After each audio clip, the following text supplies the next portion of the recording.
Política Impura. Um olhar sobre a semana. Boa noite, senhores ouvintes. Mais uma vez, bem-vindos ao Política Impura, desta feita no canal YouTube. Connosco temos Henrique Prior, como é habitual. Olá, Henrique. Boa noite. Boa noite, Olga. Boa noite, senhores espectadores e ouvintes. Vamos então começar a nossa revista da semana com precisamente um escândalo. Paula Brito e Costa demitiu-se da presidência das Raríssimas. O que tens a dizer sobre isto, Henrique? Bem, este é um caso lamentável de circulação em roda livre de determinado tipo de instituições. Sobretudo naquelas onde é possível meter muito dinheiro.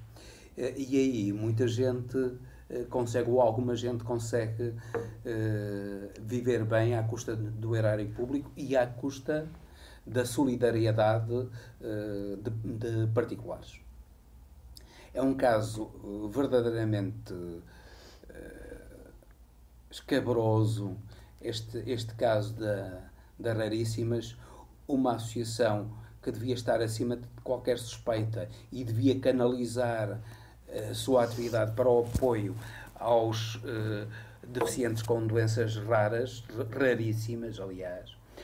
E aquilo que faz foi grande parte, ou uma boa parte, não digo grande parte, que também é injusto.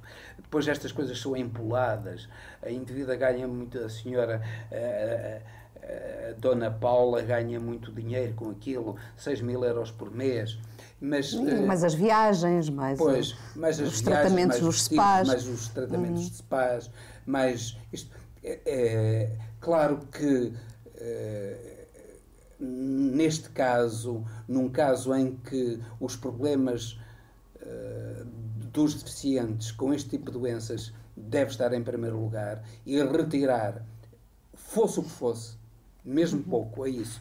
É uma indecência, é uma imoralidade. Aquilo que a senhora fez é eticamente absolutamente reprovável.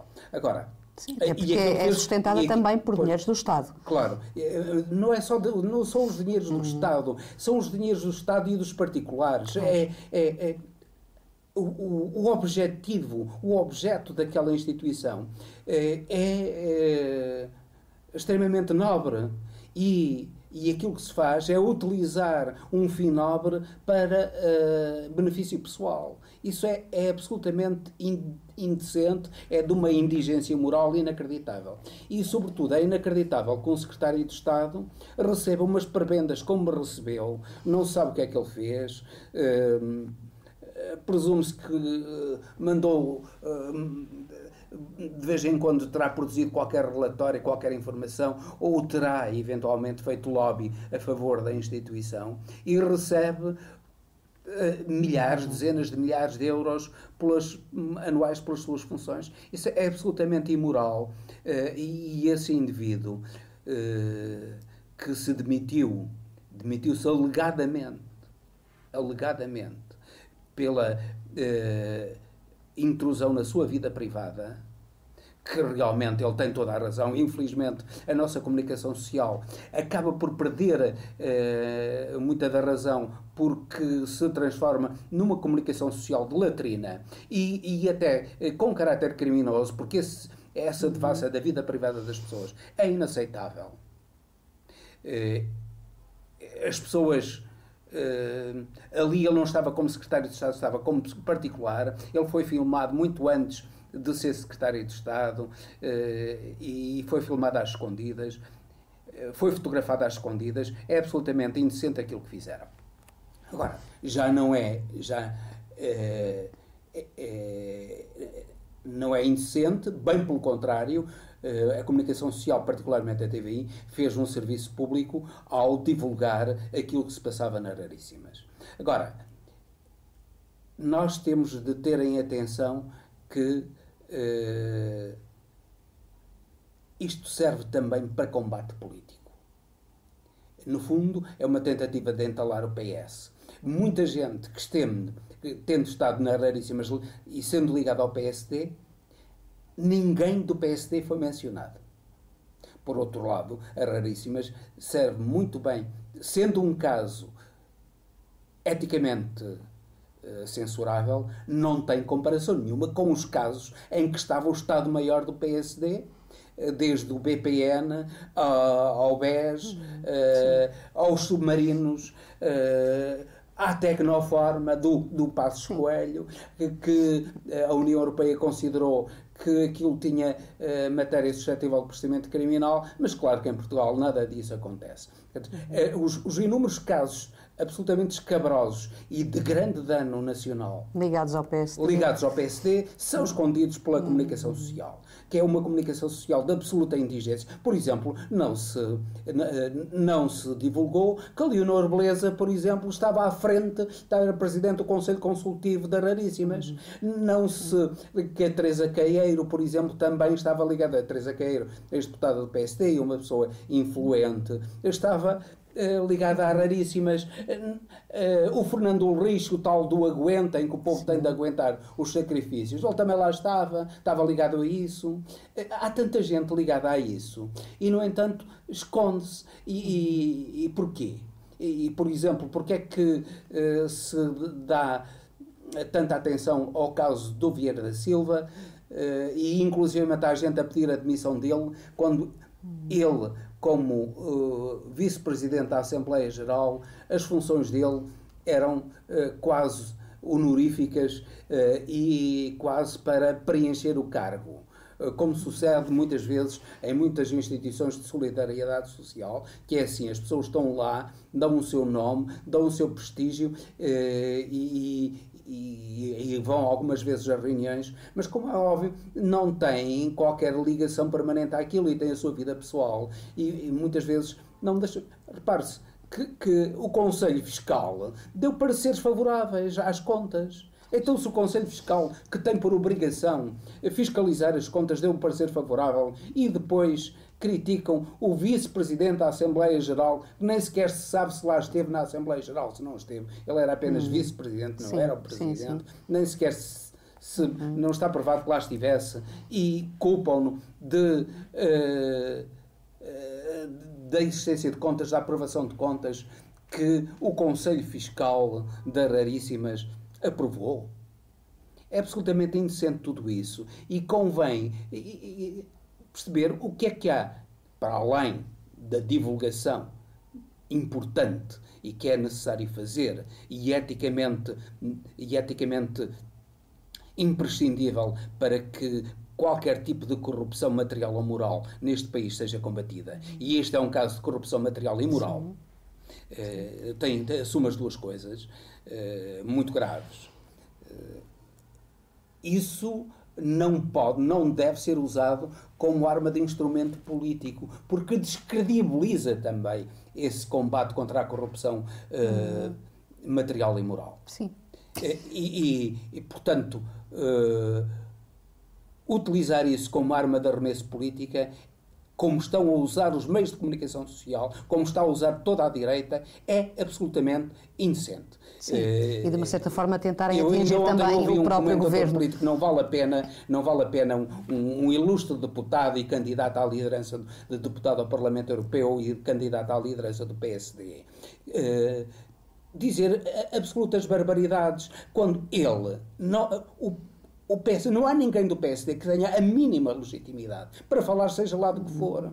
E se há partido mais comprometido com os negócios, é o PSD. O PSD é o partido por excelência dos negócios em Portugal. Também é o PS e também é o CDS. Mas o PSD, bem, e provavelmente o Bloco de Esquerda e o Partido Comunista também não estão metidos em negócios porque não estão no poder. Porque o poder corrompe, uma coisa é certa, o poder corrompe sempre. E não tenhamos ilusões que se o Bloco de Esquerda e o Partido Comunista ascendessem ao poder, a corrupção existia na mesma. Não com esta dimensão, sem dúvida nenhuma, mas também existia com muito menor dimensão, certamente com muito menor prejuízo para o país, mas também existia. Não sejamos ingênuos, não é? Sim. Henrique, vamos passar agora à subida do rating de Portugal pela Fitch. O que te parece? Boas notícias. Boas notícias. Portugal deixa de estar no lixo por mais uma agência de rating, e isso é muito importante, porque isso tem uma influência enorme na vida do país. Nós, pela primeira vez, tivemos, já há muitos anos, temos os nossos juros, as nossas taxas de juros, abaixo das taxas de juros italianas. Isso significa que quer as empresas, quer as famílias pagam, não só o Estado, paga muito menos pela dívida para se financiar, não só existe uma procura, nomeadamente a procura de fundos de investimento internacionais, que estão, inclusivamente, muitas vezes, estão disponíveis para pagar, para emprestar dinheiro à República. Muitas vezes esquece-se isso. Esquece-se isso, que a dimensão da dívida tem este aspecto. Há investidores internacionais que, neste momento, pagam para emprestarem dinheiro a Portugal. Isso é um ótimo negócio para Portugal. Sim, sim. Emprestam dinheiro e ainda pagam para emprestar dinheiro. Isso é um ótimo negócio. Portanto, isso é uma forma, pensando nisso, seria uma forma de, quanto mais Portugal estiver endividado, melhor. Não é bem assim. Mas em determinados aspectos é, porque ganha com isso. Sim. Não é? Porque ganha com isso. E, sobretudo, a queda dos juros. A queda dos juros para empresas, para o investimento, claro, de que Portugal precisa muito, e para as famílias. Os juros da aquisição de casas, os juros da aquisição de tudo. Dos automóveis. De tudo. Tudo isso desce. Sim. Isso é muito importante para a saúde económica e para o crescimento económico do país, porque a descida dos juros potencia o maior poder de compra e, precisamente, pela via do aumento do consumo privado. Sim. Claro que isso tem isso vai animar a economia interna. Animar a economia interna. Sim. Embora tenha aí uma vertente. Há aí uma vertente muito importante. É que tem que se ter cuidado para que o consumo privado não anime a economia pela via das importações. Porque isso será mau para o país. Deve animar a economia, sobretudo pela via do investimento e pela via da substituição daquilo que nós importamos, da criação de novos produtos, novos bens e serviços e pelo aumento das exportações. E isso pode acontecer. E se isso acontecer, isso é excelente para o país. Sim. Provocará uma transformação do país. Já se diz que Portugal é um novo país nórdico, é a Suécia. É o exemplo da Europa neste momento. Um exemplo. É obviamente também um exagero. Claro. É um exagero, mas é sinal de que estamos no bom caminho. E é importante que se continue no bom caminho. Sim. A falta de acordo na Auto Europa, por outro lado. O que tens a dizer sobre isto? Eu entendo que os trabalhadores estão a puxar demais a corda. E estão a puxar demais a corda, entre outras razões, eu digo porquê. Embora entenda que também a administração não cedeu naquilo que devia, na totalidade daquilo que devia ceder. Mas os trabalhadores também deveriam ceder, deviam ter em conta, nomeadamente, o seguinte. Houve um período em que a Auto Europa estava sem trabalho e não despediu os trabalhadores. Os trabalhadores estiveram em causa a receber sem trabalhar. E há aqui digamos, uma moralidade que deve ser respeitada. Se a empresa fez um esforço muito grande para não os despedir, e vamos lá ver, a Auto Europa, os trabalhadores da Auto Europa são a elite do operariado português, não tínhamos dúvida, são a elite do operariado português, em termos não só de competências, mas também de remuneração. Não tínhamos dúvidas. E, portanto, os trabalhadores deviam ter em conta isso. Deviam ter em conta que, afinal de contas, a empresa também fez um esforço no sentido de os apoiar, de os manter, quando tinha uma diminuição muito grande das encomendas. E agora também eles deviam ter em conta que, durante meio ano, seria importante que fizessem alguns sacrifícios pela empresa. A empresa também lhes quer pagar inferior, o sábado inferior àquilo que deveria pagar. E aí a empresa devia também ter em conta isso. E espero que em futuras negociações ambas as partes tenham em conta a sensibilidade que deve haver nestas circunstâncias em que os interesses da empresa são muito importantes, os interesses dos trabalhadores também são muito importantes, mas deve haver uma conjugação dos interesses da empresa e dos trabalhadores, até porque é uma empresa que tem um papel, 2% das exportações portuguesas são por via da Auto Europa e vão crescer com este novo modelo do T-Rock. E eu espero que a partir de segunda-feira a Auto Europa comece a trabalhar em pleno e se consiga um acordo com uma cedência mútua no que toca a remunerações por parte da administração da Auto Europa e no que toca ao trabalho por turnos ao sábado também por parte dos trabalhadores. Sim.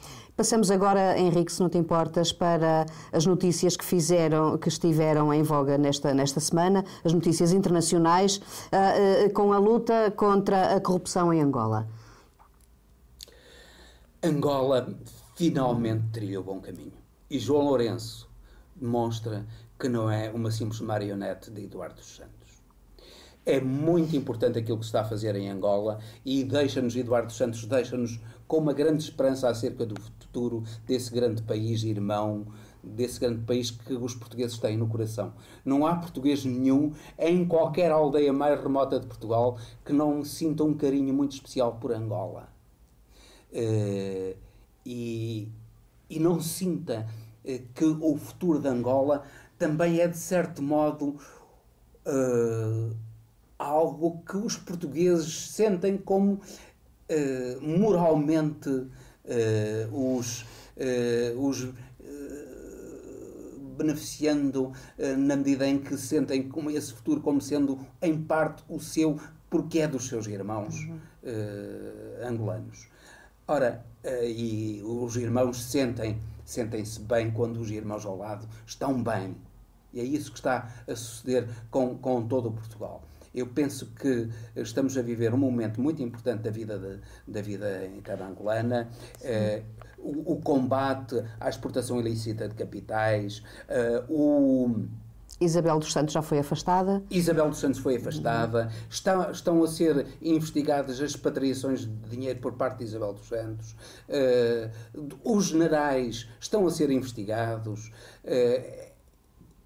Portanto, toda a corrupção, todos aqueles, quer dizer, os símbolos do poder angolano, os intocáveis, que eram particularmente os generais, que conduziram a guerra de libertação, mas que depois se apropriaram do aparelho de Estado e das riquezas angolanas, esses generais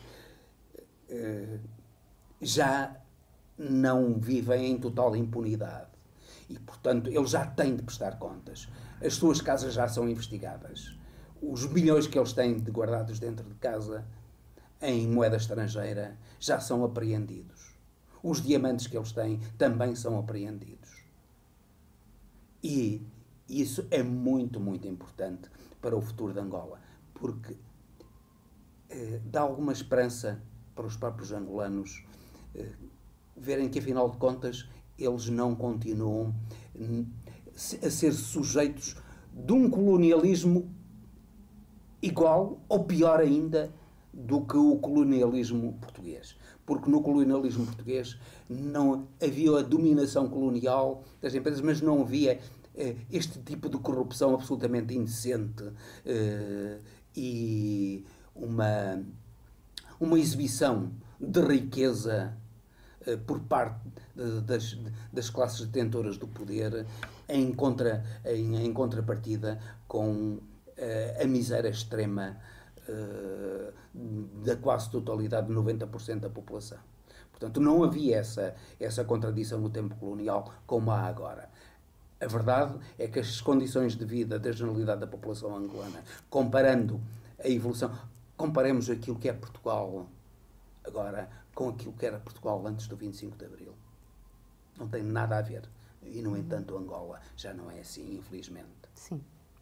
Bom, e avançamos agora para as notícias da União Europeia, que nega a Netanyahu o reconhecimento de Jerusalém como capital de Israel.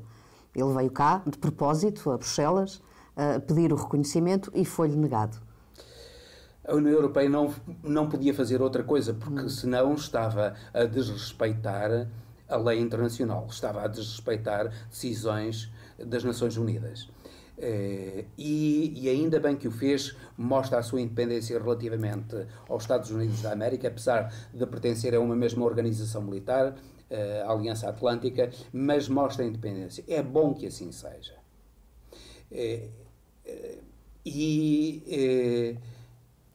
Eu espero que a União Europeia venha a reconhecer Jerusalém Oriental como capital de uma Palestina independente e que venha a reconhecer a independência da Palestina. Já que Netanyahu teve uma fuga em frente, no que foi acompanhado por Trump, Netanyahu também há aí, para além da preparação de tudo isto, todo este cenário, como já falámos no programa anterior, há um outro problema, é que Netanyahu está a ser assediado em Israel por escândalos de corrupção. Sim. E isso é uma forma dele fugir aos escândalos de corrupção. Como é uma forma de Trump fugir nomeadamente às derrotas que tem sofrido. Ainda agora sofreu uma derrota absolutamente vergonhosa no Alabama, em que foi pela primeira vez o seu candidato, um candidato absolutamente caricato, mas que é na sequência, que é tudo na sequência da personalidade, da personagem caricata e ignorante e patética de Trump, esse cowboy, esse juiz cowboy racista, machista. Sim. Esse juiz cowboy foi amplamente derrotado. Foi uma derrota gravíssima para Trump e para os republicanos. E o povo americano está a acordar para esta... Não sei, pelo menos está a acordar para um exagero que a direita americana, personificada em Trump, está a levar a cabo. Está a ver que, afinal de contas, aquilo tudo é uma fraude. Claro que Trump fez essa fuga em frente com o reconhecimento de Jerusalém como capital de Israel, para esconder os problemas internos, e agora está a fazer outra fuga em frente, que é essa coisa caricata de dizer que vai instalar uma estação espacial na Lua e que vai fazer descer o homem em Marte. Isso é absolutamente ridículo, nomeadamente em que a América tem tantos problemas, em que a Terra tem tantos problemas. Gastar milhões e milhões com isso é absolutamente imoral, indecente, e só um indivíduo que não tem a mínima noção daquilo que é o bem e o mal pode tomar decisões destas. Esse indivíduo é um atentado à dignidade da própria humanidade. Sim, sim. Uma humanidade com tanto sofrimento, com fome, com analfabetismo, com doenças, e ele estar a atirar milhões e milhões para algo que se sabe antecipadamente não conduz a lado nenhum. Porque não conduz, a não ser para uma tentativa de domínio militar. Mas não é por aí, porque por aí ele não consegue suplantar a China já.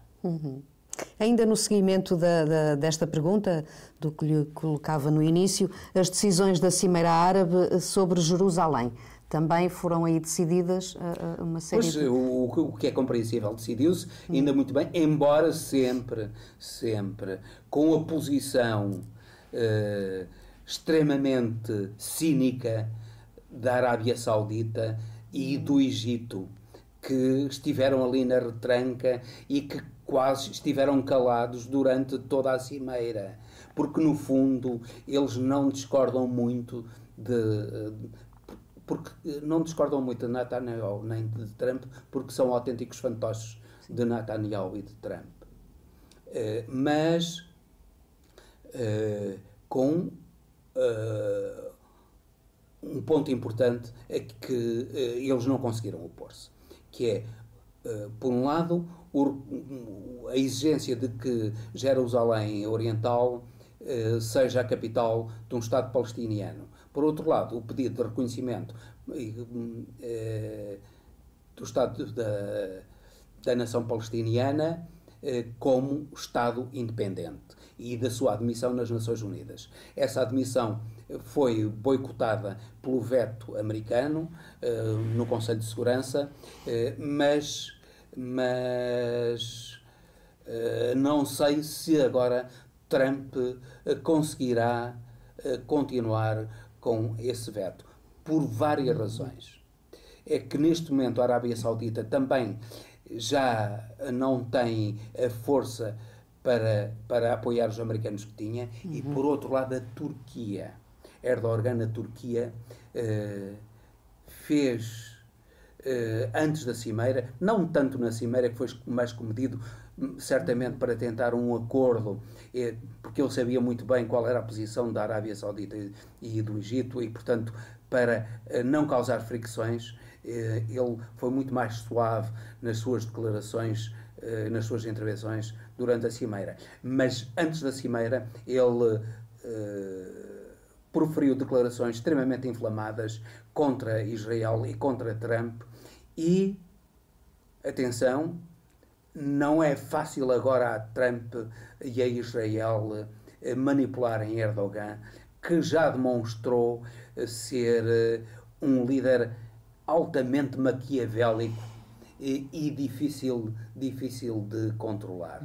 Portanto, vamos ver o que é que vem aí, e eu estou esperançado, como disse há pouco, que a Europa reconheça Jerusalém Oriental como capital de um Estado palestiniano e aceite, apoie a constituição de um Estado palestiniano e a sua admissão das Nações Unidas, já dado que houve uma fuga em frente de Trump. Acho que para travar essa fuga em frente, só uma posição segura por parte da União Europeia é que pode travar essa fuga em frente, quer de Trump, quer de Netanyahu. Sim. Vamos só rematar este programa muito rapidamente sobre com a perspectiva de insolvência da América. O que é que tu achas sobre isto? Ora bem, eu já referi aqui num programa anterior que, no fundo, Trump toma estas medidas, e falei agora também, de certo modo, toma estas medidas para esconder os reais problemas do seu falhanço total na economia.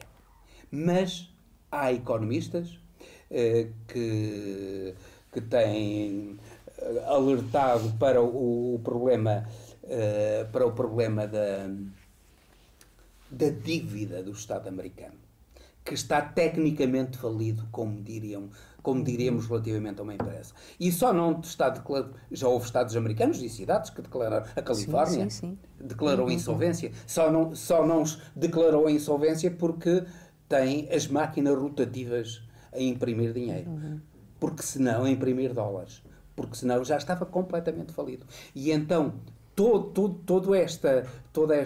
todas estas iniciativas de Trump servirão apenas para aumentar a despesa e diminuir a receita, nomeadamente, ele baixou agora os impostos aos ricos, muito ricos, e está a aumentar a despesa, nomeadamente com este louco programa espacial e com o investimento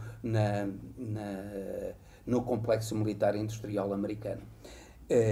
Um economista, Peter Schiff, que previu a crise de 2008, ele advertiu agora que não vai demorar muito tempo para que os Estados Unidos seja impossível os Estados Unidos mascararem a sua condição de país falido.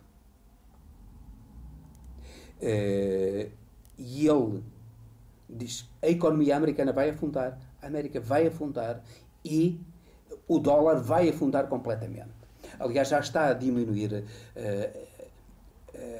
o valor do dólar no mercado mundial, já está a diminuir muito, porque à medida que a dívida americana explode, tem que se imprimir mais moeda, e imprimindo-se mais moeda, o valor no mercado internacional diminui. Ora, aquilo que Peter Schiff está a aconselhar é os investidores a investirem no ouro, porque o dólar e as ações das empresas americanas vão colapsar. Eu estou convencido que não vai ser assim. E não vai ser assim por duas razões, que talvez Peter Schiff não tenha tido em conta. Não vai ser assim porque há dois países que não vão querer que assim seja. O primeiro, a China, contra quem Trump tanto falou e de que disse tanto mal, como uma espécie de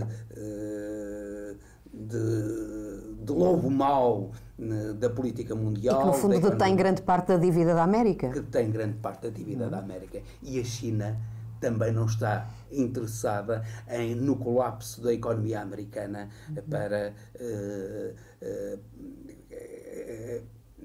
para que isso redonde em seu próprio prejuízo. Por outro lado, também a Arábia Saudita, que tem grande parte da dívida americana, e os países, de uma maneira geral, a Arábia Saudita, os Emirados Árabes Unidos, os países dos petrodólares não estão interessados, como é óbvio, na falência total do dólar. Eles vão apoiar o dólar com compras massivas de dólar, com apoios que eles irão entender e irão descobrir. Isso não será tão dramático, certamente, como prevê ou pretende que seja Peter Schiff, mas vai ser algo que é um espectro que vai surgir ali. E só aquilo que eu prevejo é que só a intervenção, quer da China, do fantasma de Trump, quer da Arábia Saudita, do bom amigo de Trump, é que vão salvar a América da falência. Tá. Obrigada, Henrique, por mais este programa. Ficamos por aqui hoje. Então, boa noite, Olga, boa noite, caros ouvintes e telespectadores. Até ao próximo Política em Pura. Até ao próximo Política em Pura, aqui também no canal YouTube, na próxima semana, no próximo sábado. Boa noite.